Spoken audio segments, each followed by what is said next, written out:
Okay, in this session, we've set up our bid, we put our bid in, we costed the bid, we marked it up, we submitted the bid, we negotiated the job, and now we wanted to convert the bid to a job to begin our detailing process. So let me go ahead and sign on.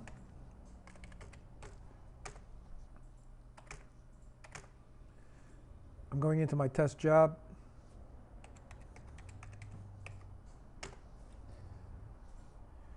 All I have to do now is to convert the bid to a job is going to my header F2.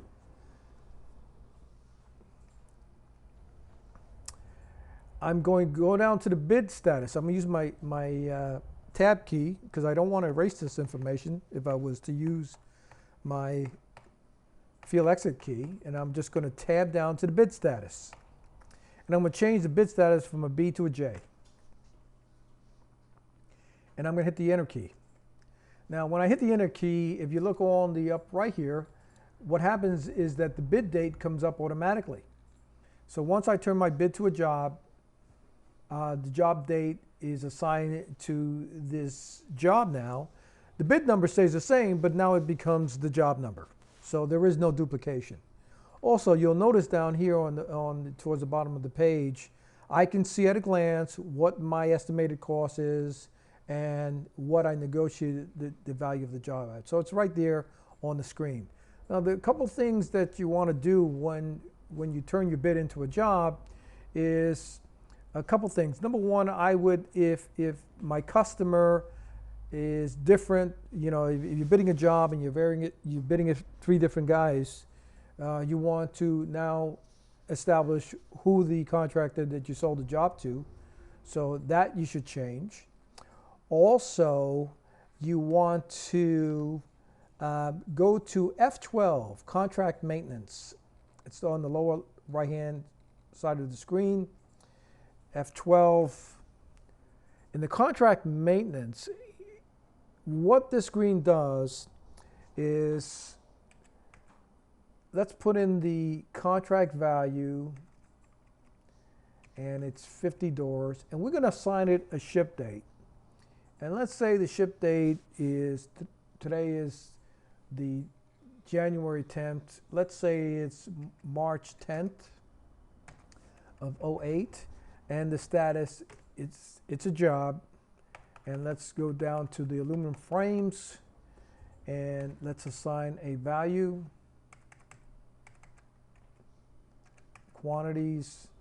And let's say they want it in February 10th of 08, and we want to give it a status.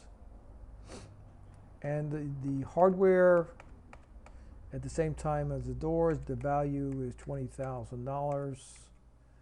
And I put in a quantity of 1 for hardware, and we're going to ship it the same time as the doors. And give it a J and hit the enter key.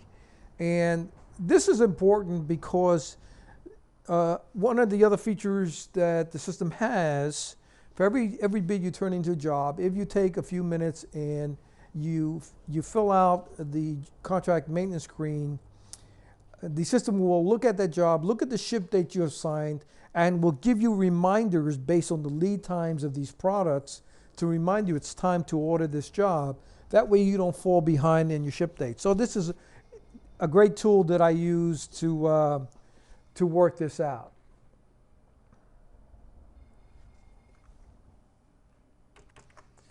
So that is a great feature to have the system give you a reminder. Also on this screen you'll see that there are some function keys.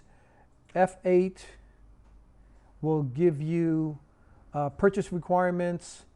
F9 will give you comments. Let's do an F8. You can put purchase requirements. If you got hard quotes from suppliers, this is where you would fill it in. So this is a great tool if you're getting hard quotes or someone gave you a particular vendor gave you a particular quote. This is keeps a running record of the quotes on the job. F9 gives you comments. You can put any comments in there that you spoke to a particular person at a vendor and they gave you a particular information. You can log it in. So you have a running record of if you did this during the bid stage or you did this during the job stage before you detail, then that's a permanent record of what's going on. So at the time of purchasing, you can go back to these notes and comment at any time. So you have that. F11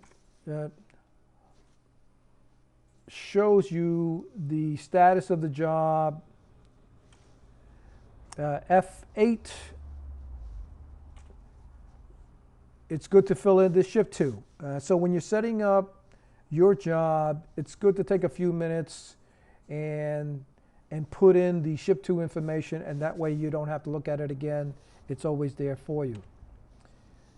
And that should basically conclude. You can put down, if schedules are required, we do have a report out there that can run a report of jobs that require schedules.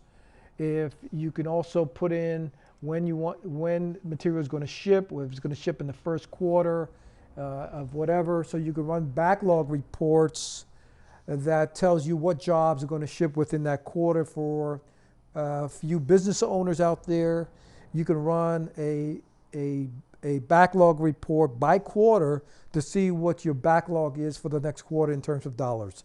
So great tools that help you really kind of begin to manage your job.